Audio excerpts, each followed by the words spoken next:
एक सबसे जो इम्पोर्टेंट चीज़ है यहाँ पे इंडिया में बिजनेस करने के लिए जो समझने वाली, इंडियन जो मार्केट है बाय डिफॉल्ट ये प्राइस सेंसिटिव है। यानी यहाँ पे आपको अपने प्राइस को काफ़ी कॉम्पिटिटिव रखना होगा। यू कांट एक्सपेक्ट कि आप कुछ ऐसा दे रहे हैं जिससे कि उनकी लाइफ बहुत बेटर होती है लेकिन बहुत ज़्यादा चार्ज कर रहे हैं, तो there is a very less possibility कि वो लोग पे करेंगे। इनफैक्ट अगर किसी तरीके से आप उनको ये दिखा सकें कि ये खरीदने से उनका पैसा बच रहा है, कितना बच रहा है, बजाय कि उनको कितना देना पड़ रहा है। आप कह सकते हो कि एक बेसिक माइंडसेट हो गया डिस्काउंट का, कि मेरे को कितना डिस्काउंट मिल रहा है, सेल चल रही है। जैसे अगर आप देखेंगे सेल के टाइम पे सारी जो भी दुकानें होती हैं सब जगह पे पैर रखने की भी जगह नहीं होती है, चाहे वो रेट बढ़ा करके फिर डिस्काउंट दे दें। ऐसा भी बहुत लोग करते हैं कि प्राइस टैग चेंज किया, रेट बढ़ा दिया, फिर उस पर डिस्काउंट बढ़ा दिया। लेकिन लोगों का माइंडसेट क्या है, ये नहीं कि मैं अभी कितना दे रहा हूं, कितने पैसे दे रहा हूं, वो ये देखते हैं कि मेरे को कितना बच रहा है, क्योंकि सेविंग मेंटालिटी रही है शुरू से ही इंडिया में। बेसिकली अभी ये जो कंजम्पशन की जो स्टोरी है वो नई है, यानी एकदम से लोग खर्चते नहीं है, लेकिन जो पैसे को बचा करके रखने वाली जो आदत है ना, वो बहुत सालों से चली आ रही है, सदियों से चली आ रही है। मतलब इंडिया के अंदर आपको याद होगा पहले के जमाने में लोग जमीन में पैसे गड़ा गड़ा करके रखते थे, मतलब चांदी के सिक्के, सोने के सिक्के अभी भी कईयों के निकल आते हैं जगह जगह से, गाँव वाँव से, यहाँ से वहां से। तो इससे आप समझ सकते हैं कि इंडियंस की जो मेंटालिटी है that is more of a saving mentality rather than spending mentality. तो आपको किसी तरीके से ये दिखाना होगा कि इसमें एक्चुअल में आपका क्या बेनिफिट है इन टर्म्स ऑफ सेविंग, कि अगर आप ये लेते हैं तो देखो, अगर अभी आप लेते हैं तो आपको इतना पैसे का फायदा हो जाएगा। तो ये नहीं दिखेगा कि कितने का नुकसान हो जाएगा। ये देखा जाए तो बहुत अच्छी मेंटालिटी नहीं है, बिकॉज आइडियली क्या होना चाहिए, चाहे डिस्काउंट है चाहे नहीं है, we should look for value for money. जो डेवलप कंट्रीज होती है वहां पर ये मेंटालिटी चलती है, बट हमारी जो इंडियन साइकी है वो ये है कि मतलब वी ऑलवेज लुक फॉर कि मेरे को कितना बच रहा है। आदमी ये देखेगा मेरे को 600 रुपए बचा, 1200 पे 50% डिस्काउंट, मतलब 600 रुपए बचा, बट वो ये नहीं समझ रहा कि जो तूने 600 रुपए की चीज ली है वो एक्चुअल में 300 रुपए की है, उसकी वैल्यू 300 रुपए की है। So we must ideally look for value for money, लेकिन जो अंदर कोडेड है लोगों के दिमाग में वो है बचत। तो इसको हमेशा दिमाग में रखना है, और इसी साइकी को ज्यादातर जो भी आप देखेंगे, जो ये मेगा स्टोर्स हैं, सुपर स्टोर्स हैं, या फिर बड़े बड़े डिपार्टमेंटल स्टोर्स हैं, वो इसको बड़े अच्छे से इनकैश करते हैं इस मेंटालिटी को। इनफैक्ट ये मेंटालिटी आपको ऑनलाइन स्टोर्स पे भी देखने को मिलेगी। मतलब 10-20% डिस्काउंट होता है तो कितना भी बढ़िया प्रोडक्ट हो कोई खरीदता ही नहीं है, जब तक 30-40% 50% ना दिखे ना, तब तक लोगों को लगता है कि कोई डील नहीं है, ये बढ़िया डील नहीं है। और जैसे साल में एक बार होता है कि इस दिन ये सेल लगेगी यहाँ पर, तो लोग पागल हुए पड़े होते हैं। जैसे अगर सुबह 6 बजे सेल खुल रही है तो आधे घंटे में तो सब बिक भी जाता है, आप समझे।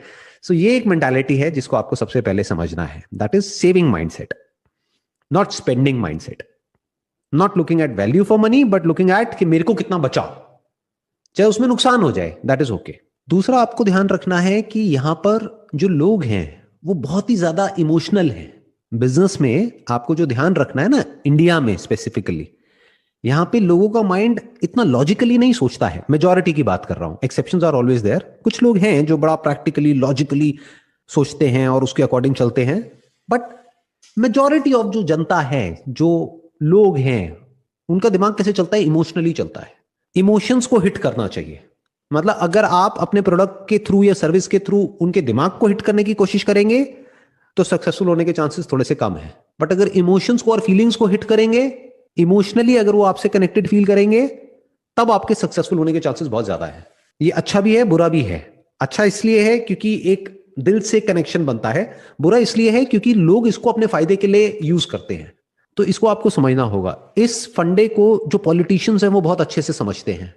इसीलिए अगर आप ध्यान से ऑब्जर्व करेंगे ना, इंडियन जो पॉलिटिक्स है, it is less about logic, it is more about emotions, कि किस तरीके से आप जनता को इमोशनल करके अपने फेवर में कर सकते हो।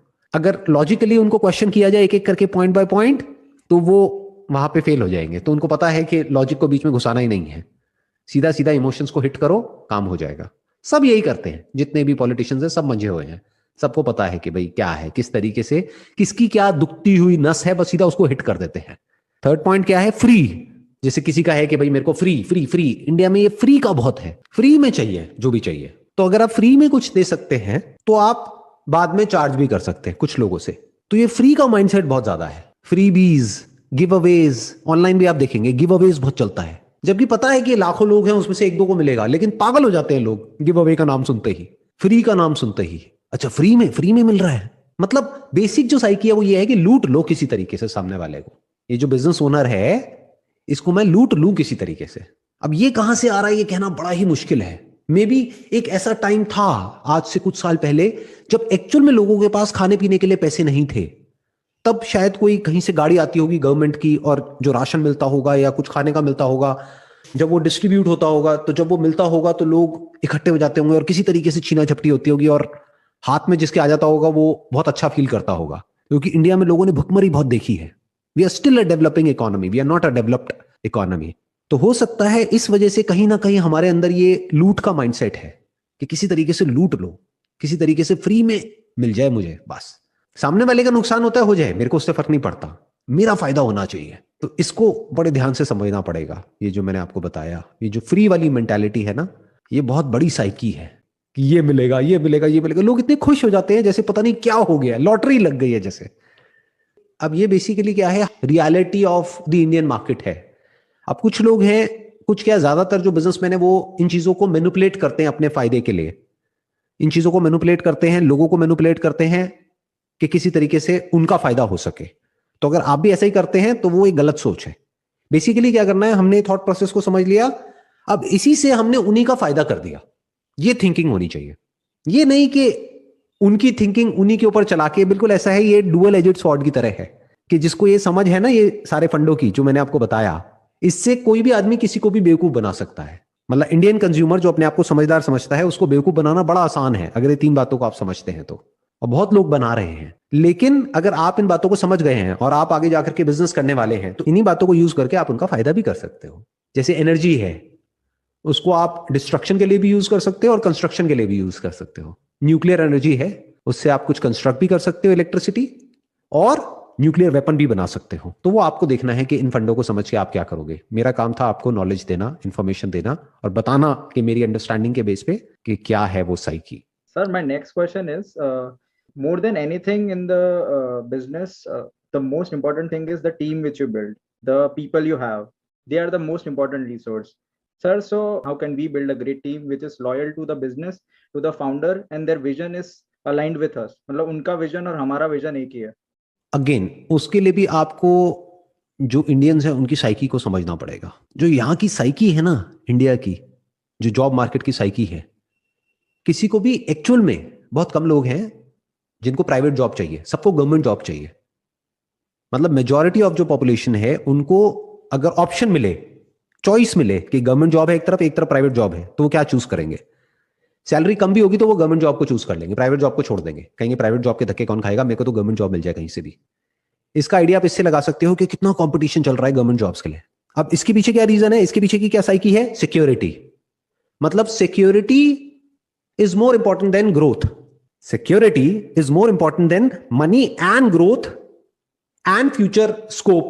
तो बेसिक साइकी क्या है लोगों की, जो काम करने आएंगे आपकी कंपनी में या आपके बिजनेस में, जो भी आपके साथ में जुड़ेंगे, उनकी और उनकी फैमिली की बेसिक साइकी क्या है? सिक्योरिटी।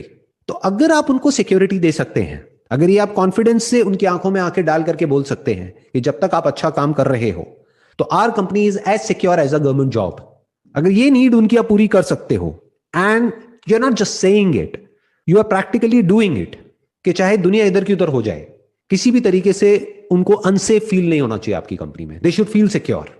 मतलब अंदर से उनको क्या फीलिंग आनी चाहिए कि ये जॉब ऐसी जॉब है जहां पर कि मैं मरते दम तक रहने वाला हूं।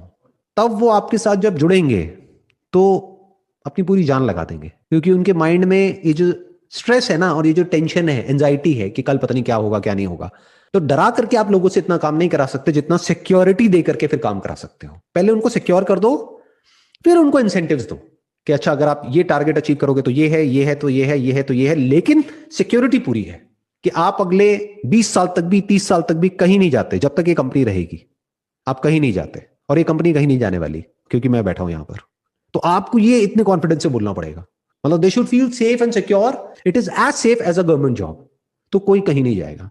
तो इस तरह से सोचना होता है कि हम क्या दे सकते हैं, ये नहीं कि क्या ले सकते हैं। ज्यादातर जो एंटरप्रेन्योर्स होते हैं ना, जहां पे एट्रिशन रेट बहुत ज्यादा होता है, यानी लोग आते हैं चले जाते हैं, आते हैं चले जाते हैं, कोई टिकता ही नहीं है, तो टीम कैसे बनेगी? टीम नहीं बनेगी तो एक जैसी विजन कैसे बनेगी, अलाइंड कैसे होगी? वो एम्प्लॉय भी जो आ रहा है जो यही सोच करके आ रहा है कि मेरे को बस यहाँ से थोड़ा बहुत एक्सपीरियंस लेना है, उसके बाद में मैं भी निकल जाऊंगा जब वक्त आएगा। तो आप ग्रो कैसे करोगे? आपकी तो कोई फाउंडेशन ही नहीं है ना। फाउंडेशन का मतलब क्या है? कुछ ऐसे लोग, एक ऐसी कोर टीम, या बेटर स्टिल पूरी टीम 100 लोगों की, जो आपकी थॉट प्रोसेस के साथ में अलाइंड है, जो 2-4 दिन या 2-4 महीने से आपके साथ में नहीं है, 10 साल से या 20 साल से आपके साथ में है। मतलब उनको आपको सिक्योरिटी भी देनी है और ग्रोथ भी देनी है। तो क्या हुआ? They have got the best of both worlds. उनको गवर्नमेंट जॉब की सिक्योरिटी मिल गई आपकी कंपनी में, और प्राइवेट जॉब की ग्रोथ भी मिल गई। आप कोई कहीं नहीं जाएगा। You will be 100% sure at the back of your mind कि कोई अगर आकर के उनको डबल पैसा भी देगा तब भी वो कहीं नहीं जाएंगे। क्यों नहीं जाएंगे? क्योंकि उनको पता है कि वहां पे सिक्योरिटी नहीं है।